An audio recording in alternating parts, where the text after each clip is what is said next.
ደሃ የሚባለው ባየው ነገር ሁሉ የሚስገበገብ ሰው ነው ይላል። ደሃ ማን ነው ካላችሁኝ ፍላጎቶቹን የማይገዛ ሰው እሱ ደሃ ነው። በዓለም ሰዎች አይን የተመነደገ ነው፣ በእግዚአብሔር አይን ፊት ግን ምርጥ ደሃ ነው። ኢትዮጵያ ውስጥ ሰው ሆኜ ከምኖር ይልቅ ዋይት ሃውስ ውስጥ ሳር ሆኜ በበቅል ይሻለኛል እያሉ እስኪመኙ ድረስ ደረሱ። እግዚአብሔር ያለውን ትሰማላችሁ። መቸገርህን አውቃለሁ ግን እኮ ባለጸጋ ነህ አለው። ማጽናናት ፈልጌ እንዳይመስላችሁ። እግዚአብሔር የሚያየው እንደዚህ ነው። ችግረኛ ነህ፣ ምስኪን ነህ፣ ጎስቋላ ነህ፣ ግን እኮ ባለጸጋ ነህ። ለምንድን ነው እውነተኛ ደስታ ያጣ ነው ከተባለ ድሆች ናችሁ ሲለን አሜን አለን። ምስኪኖች ናችሁ ሲለን እሺ አለን። ምንም የሌላችሁ መናጢዎች ናችሁ ሲለን አዘንን፣ ተከዝን። ምናልባት የሚያቀማጥል ቪላ ስለሌለን አንዳንዶቻችን በዚህ ምድር ላይ እንደኖርን እንኳን የምናስብ በጣም ጥቂቶች ነን። አንዳንዶች እኛ ምን እንኖር ነው አኗኗሪ ነን እንጂ እስከ ማለት እኮ ደረስን። እንዴ ደስታችንን በዚህ ዓለም ቁሳዊ ነገር መዘነውና ብዙዎቻችን ደስታን አጣን፣ ሳቅ አጣን፣ ፍስሐ አጣን፣ እርካታ አጣን፣ ሰላም አጣን። የደስታችንን መጠን ኪሳችን በሚገባው በሚወጣው በምንቀልሰው ጎጆ፣ በምናሽከረክረው መኪና፣ በምናጌጠው ጌጥ፣ በምናሸበርቀው ማሸብረቅ ካደረግነው እኮ ስለከራረምን ነው ሐዘን እየተሰማን ያለው። ብዙዎቻችን እውነት እንነጋገር ከተባለ እንደ ነገሩ ነው እየኖርን ያለነው ደስ ሳይለን። ለምን? የምንሰማው የዓለምን ድምፅ እየሆነ። እንዲሁም አንዳንድ ወጣቶች አንዳንድ ጊዜ እናገረዋለሁ፣ ኢትዮጵያ ውስጥ ሰው ሆኜ ከምኖር ይልቅ ዋይት ሃውስ ውስጥ ሳር ሆኜ በበቅል ይሻለኛል እያሉ እስኪመኙ ድረስ ደረሱ። ደስታን ፍለጋ ስንት ቦታ ተንከራተቱ። እርካታን ፍለጋ ባህር ለባህር ቀዘፉ። ምዕመናን ስራን አትስሩ ማለት ስንፍናን ማበረታታት አይደለም። ብዙዎቻችን ዓለም የምትነግረንን እየሰማን እግዚአብሔር የመረጠልንን ችላ እያልን ደስታችንን ካራቅን ቆየን እያልኳችሁ ነው። እዩት፣ የሰርምኔሱን ሊቀ ጳጳስ ደሃ ነው ግን እግዚአብሔር ባለጸጋ ነህ አለው። ምንም የለው ግን እግዚአብሔር ሁሉ ያለህ ነህ አለው። መቸገርህን አውቃለሁ ግን እኮ ባለጸጋ ነህ አለው። እግዚአብሔር ያለውን ትሰማላችሁ ወገኖቼ። ጥቂት ዓለም የምትለውና እግዚአብሔር የሚለው እንዴት እንደሚለያይ በሞቴ ላሳያችሁ።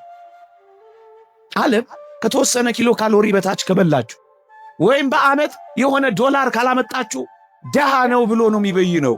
ዓለም እንደዚህ ነው የሚበይነው። የዓለም የብልጽግና ልኬት ይሄ ነው። እግዚአብሔር ግን እንደዚህ አይደለም የሚለው። አያችሁ የዓለም ከእግዚአብሔር እንዴት እንደሚለይ ተመለከታችሁ። በሞቴ በተቀደሰ ትዳር ተወስኖ በቃለ እግዚአብሔር መስፈርትነት ልጆቹን የሚያሳድግን አባት ይሄ ዓለም አፋኝ የሚል ስም ነው የሚሰጠው። ኋላ ቀር የሚል ታርጋ ነው የሚለጥፈው። እናውቃለን። ያልገባው እኮ ነው የሚለው። እያያችሁ ነው። ሌብነት ተወድሶ ጨዋነት የኮሰሰበት ዘመን ነው። የሰረቀ ተተኮሰ የሚባልበት ዘመን፣ ጨዋ የሆነ ደግሞ እሱ ምን አለው የተቀበረ ሰው ነው የሚባልበት ዘመን ነው። እንዴ ድንግሉ ፋራ ዘማዊው የነቃ ተብሎ የሚወደስበት ዘመን ነው። ተገላብጧል ስላችሁ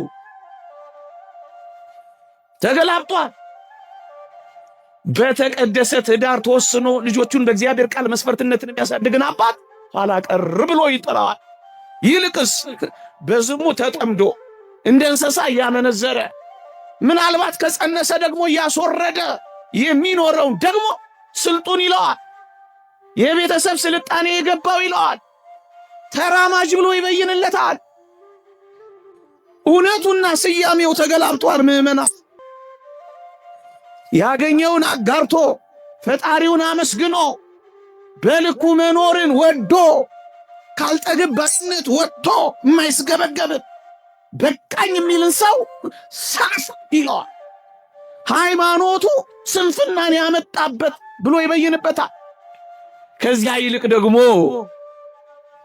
በስነ ልቦና ቀውስ ውስጥ እስኪወድቅ ድረስ ታማሚና በሽተኛ እስኪሆን ድረስ ጠባ ለገንዘብ መሸ ለሆድ ሚንከራተተውን ከእግዚአብሔርም ከሰውም የተለየውን ግን ታታሪ የሥራ ባህል የገባው ስልጡን ብሎ ይሰይምለታል። ተገላብጧል ያልኳችሁ እኮ ይሄንን ነው ወገኖቼ። ልክ እንደዚሁ ባለጸግነትና ድህነት በእግዚአብሔር ዓይንና በዚህ ዓለም ፊት ተለያይቷል። ምዕመናን እሱን ነው እንድናስተካክል በዚህ ምሽት እቺን ርዕስ ባነሳ ብዬ የመረጡት ወገኖቼ።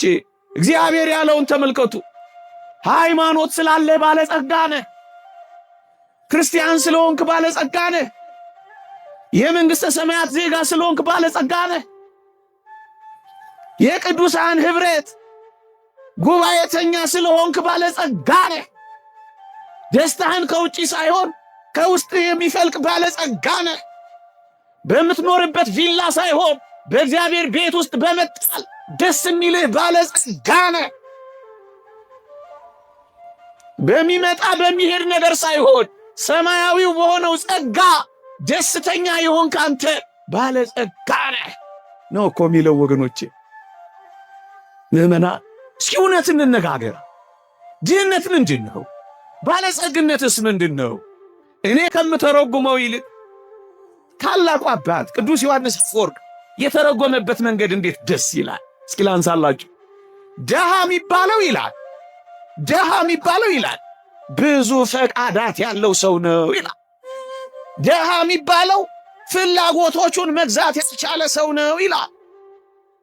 ደሃ የሚባለው ባየው ነገር ሁሉ የሚስገበገብ ሰው ነው ይላል። ምዕመና ደሃ ማን ነው ካላችሁኝ፣ ፍላጎቶቹን የማይገዛ ሰው እሱ ደሃ ነው። ያቺንም ሲያይ የሚያምረው ይቺንም ሲያይ የሚፈልገው እሱ ምርጥ ደሃ ነው።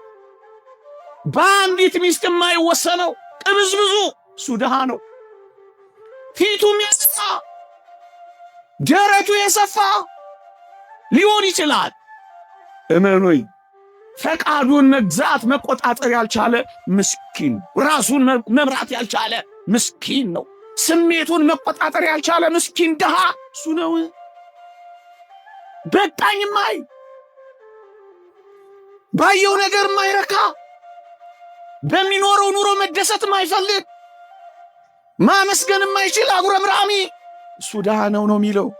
ምዕመናን እስኪ እውነት እንነጋገር ከተባለ የሁሉንም ማለት አይደለም። በዚህ ዘመን የምናያቸውን አንዳንድ ነገሮች እስኪ እንተዛዘብ። ጠንቋይ ቤት ሄዶ ጸጉር ቆርጦ ርሚጦ ጥሎ እርቃኑን ሄዶ አመድ ላይ ተንከባሎ ከአጋንንትና ከዲያብሎስ ጋር ውል ገብቶ ተዋውሎ ሀብት የሚያዘንበውን ባለጸጋ ስትሉት አታስ ጠዋትኛ ጋር ማታ ሌላ ቦታ እየተንበረከከ የመንግሥተ ሰማይ ቤቱን ያፈረሰ የዚህን ዓለም ቤት ያነጸ እናንተ ባለጸጋ ትሉታላችሁ። እግዚአብሔር ግን ምን እንደሚለው ስሙ። ለምድር ባለጸጋ በዓለም ሰዎች ዓይን የተመነደገ ነው፣ በእግዚአብሔር ዓይን ፊት ግን ምርጥ ደሃ ነው።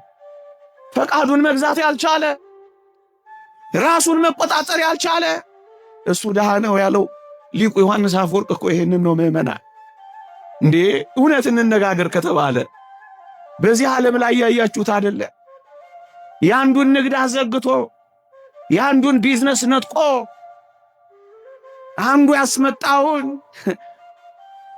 ተመሳጥሮ የሆነ ቦታ አስቀምጦ የሱን ያለ ቀረጥ አስገብቶ የሌላውን ንግድ አበላሽቶ የሱን 200 እና 300% አትርፎ የሚገነቡት ህንፃዎች ስያሜያቸው ሌብነት፣ ወንጀል ሳይሆን ባለጸግነት ከተባለ ሰነበተ።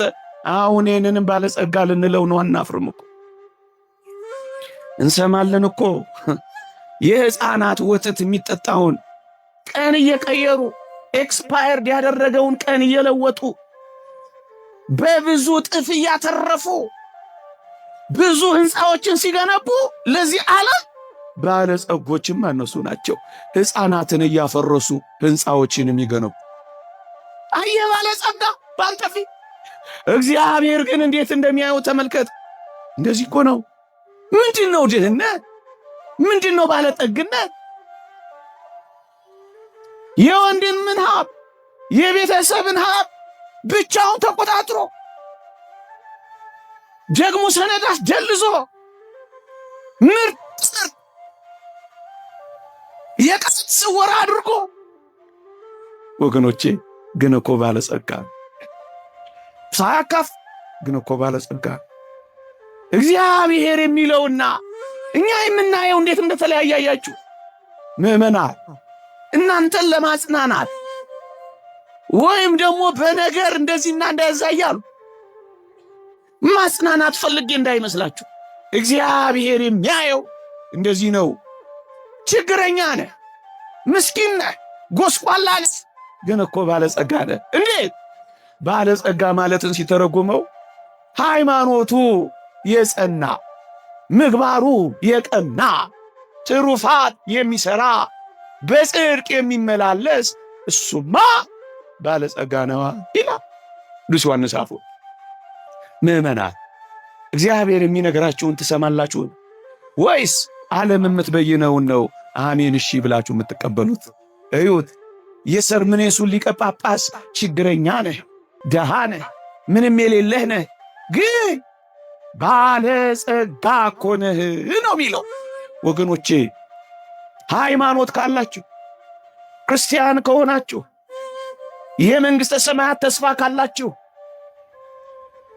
በንጽህና ለመመላለስ ከተጋደላችሁ፣ የእግዚአብሔርን ተስፋ ከጠበቃችሁ፣ የታረመ መልካም ጸባይ ካላችሁ፣ ጥቂት በጥቂት በጽድቅ ከተመላለሳችሁ፣ እውነቱን ልንገራችሁ፣ በዓለም ፊት ችግረኞች፣ በእግዚአብሔር ፊት ግን ባለጸጎች እናንተ ናችሁ።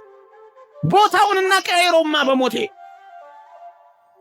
ፎርብስ መጽሔት አንተን ላያውቅህ ይችላል። እነ ቢል ጌትስ የተሰለፉበትን ድርድር ጭራሽ ላደርስበት ትችላለህ።